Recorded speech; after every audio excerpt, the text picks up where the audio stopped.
As it is our custom on Communion Sunday, I share a brief meditation with you about the meanings of this amazing feast of love that has been shared by Christians for 2,000 years throughout the world. And it means so many things to so many different people in so many different ways. But it's important for us here in our place and in our time to have some understanding of these we call elements and this sharing that we do.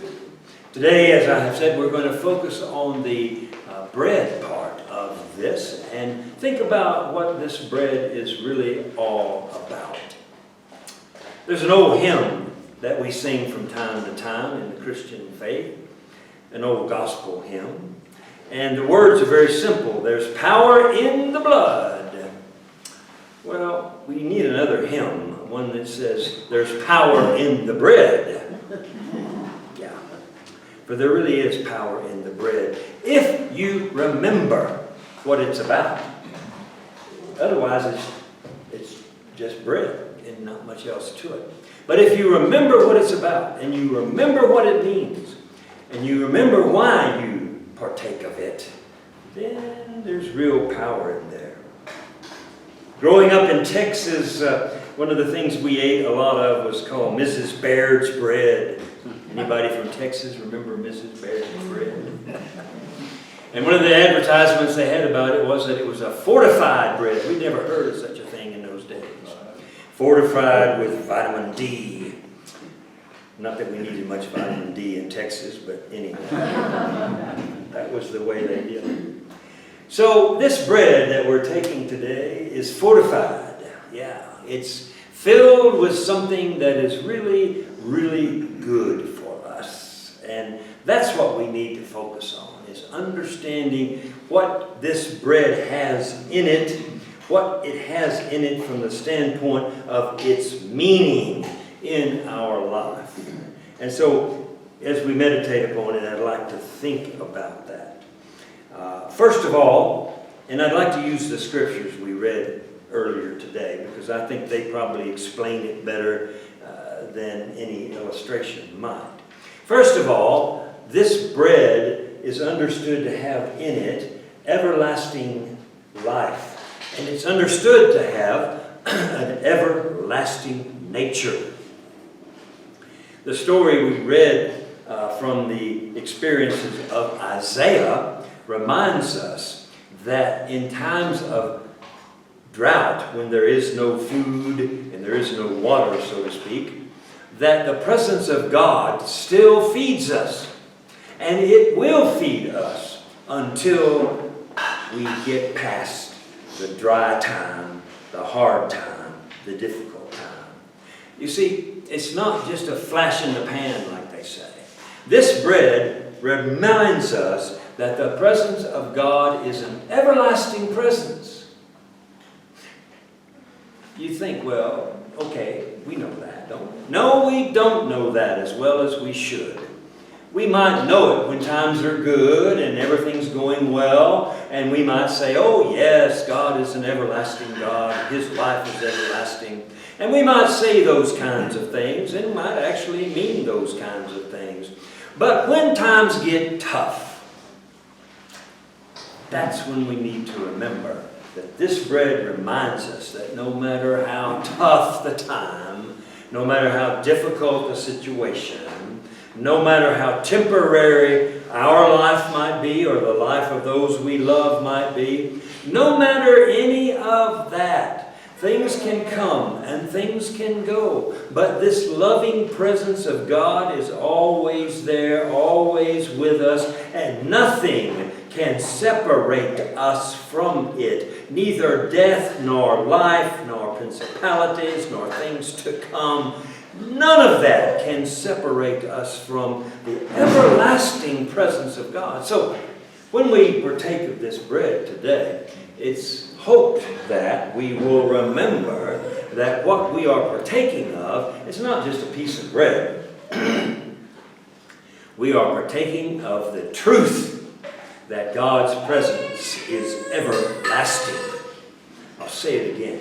We are partaking of the truth that God's presence is everlasting, no matter what the circumstances, no matter what the situation, no matter what we experience.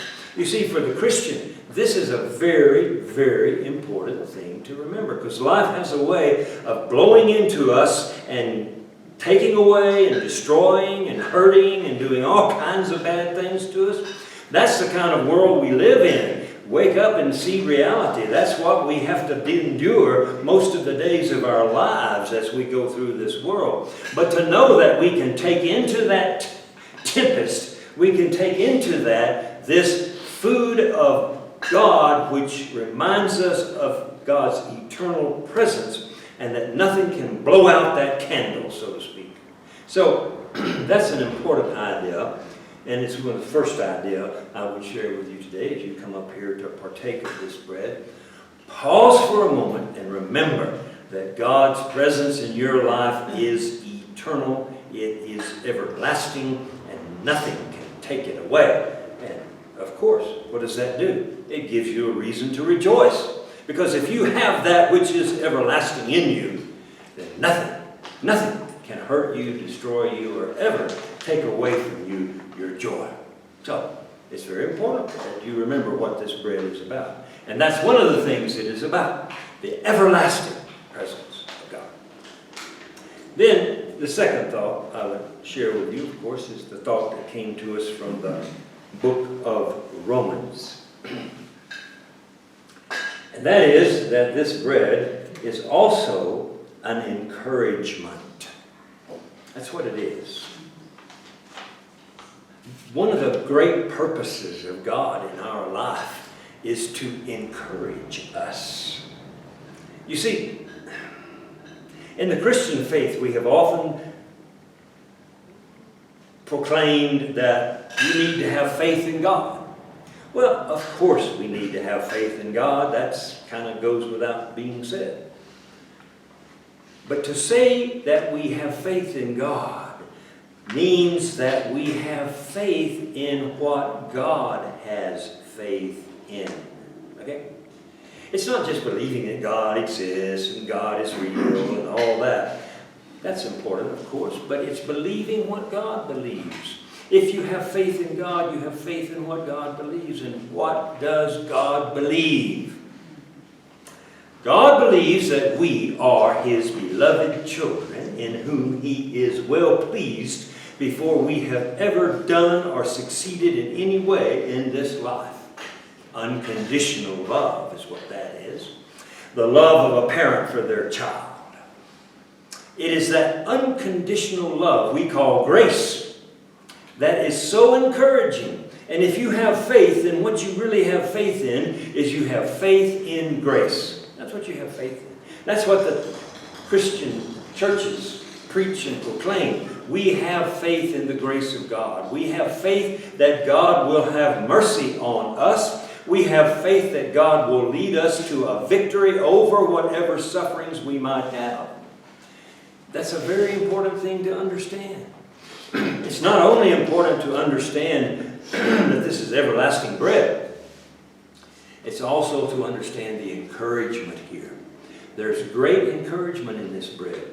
You may think you can't ever get anything right. You may think that you're never going to see an end to your troubles. You may think that you never are able to do what you need to do, or that you should be doing a lot more. You might carry with you a lot of guilt. You might carry with you a lot of despair. You might carry with you a lot of darkness about what's happened to you. There's all kinds of burdens you can carry with you. But this bread reminds us that in the midst of all those burdens is this word of encouragement. We are encouraged by God to believe that we are not just humans that die, humans that live and die. We are children of God, destined to live with God forever. We are those who will receive the victory. You see, that's a big difference between thinking of yourself as only human. I'm only human. I can just do so little. Yeah, if you're only human, you can only do so little. That's the nature of our humanness. But if you understand that you are also divine, you see, that's what we don't understand. We don't understand that at all. We don't have any faith in God's faith in us. That's why Jesus kept saying, why do you have such little faith? Why are you persons of little faith? Can't you believe that God believes in you? Why do you think He created you in the first place? Why do you think He built this world for you? Why did He think He brought you into this world? Because you have this supreme, amazing ability to be an agent of love and grace and peace and joy. God knows that about you.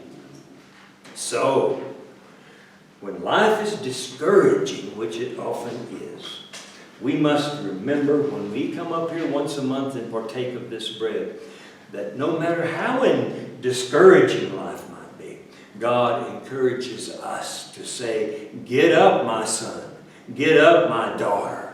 Walk on. Move on. You do not walk alone, and you will not be left in your sufferings. You will find the glory that you were meant to have. So, that also is a very important thing to remember when you partake of the bread today. Remember the eternal presence of God always with you. Remember the encouragement of God always there. You see?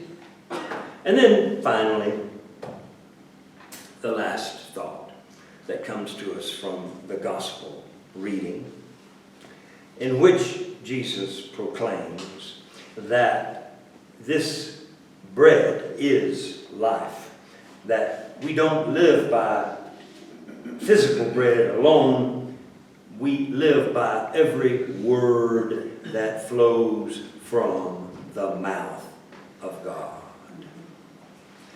And that reminds us then that this bread I should say, reminds us that what we are consuming here is what God has said to us. How do we know what God has said to us? Well, as I have said, in our day and time, we are very blessed in that we have all the scriptures, all 66 books of the Bible on our phones that we can read any time of day we want to look at it.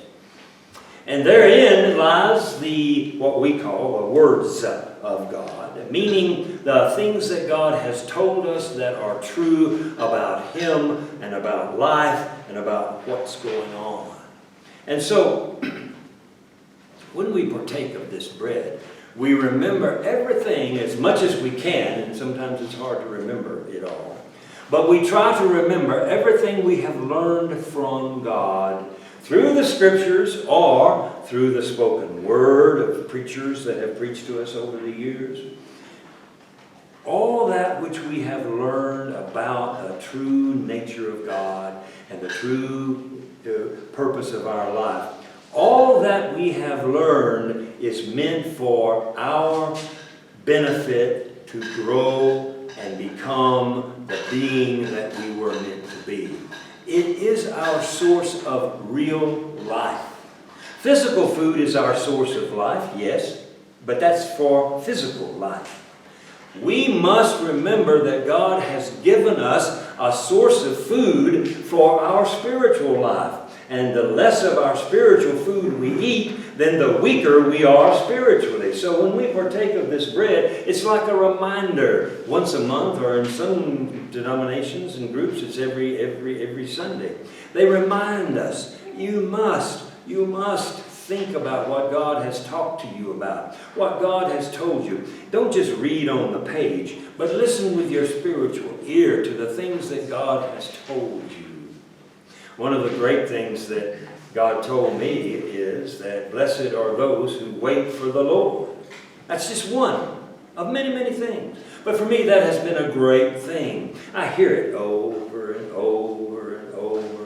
Blessed are those who wait for the Lord. Because so many times in life, we want what we want it now, we want it to be the way it is now, we want it to be the way we want it to be now. We have this whole mentality of instant gratification, but yet that's not how God works in this world, in this life. It's always over time, and sometimes it's a long time.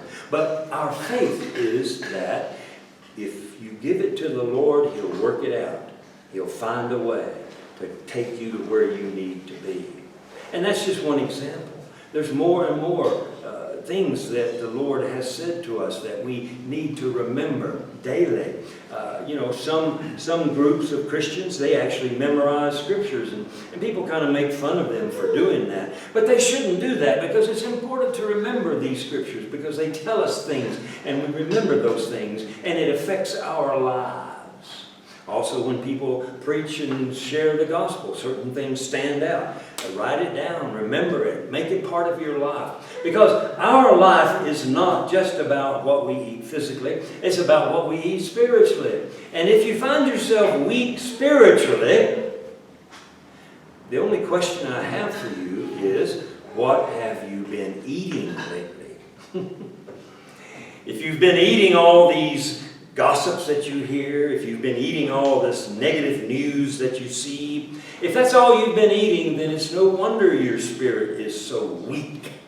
Instead, spend time to think about and understand that you don't live by what this world offers you alone. You live by these spiritual insights that God has given us. And it's very important to review those every day if you can. That's why I do try to encourage you to take your worship program home with you, because you've got enough to think about there for at least 7 days. And you need to read these things and pray these prayers and go back over these scriptures. That's one of many things you can do, but the whole point of it is this bread also reminds us that there's a life we need to eat. And that is the life of God. And that life of God is made known to us through the words of God, either written, spoken, or spiritually inspired. That's where we'll find our spiritual strength. So those are the 3 thoughts I would share with you before we come up here to partake of our feast today. And I would remind you that in our ritual here today, we remind ourselves that Jesus said, "This is my body." And that is a way of reminding us that in his life, Jesus found an everlasting love. In his life, he found an encouraging love. And in his life, he found a love that was more than just the physical life. And that message then for us is, so do we have that same opportunity here today?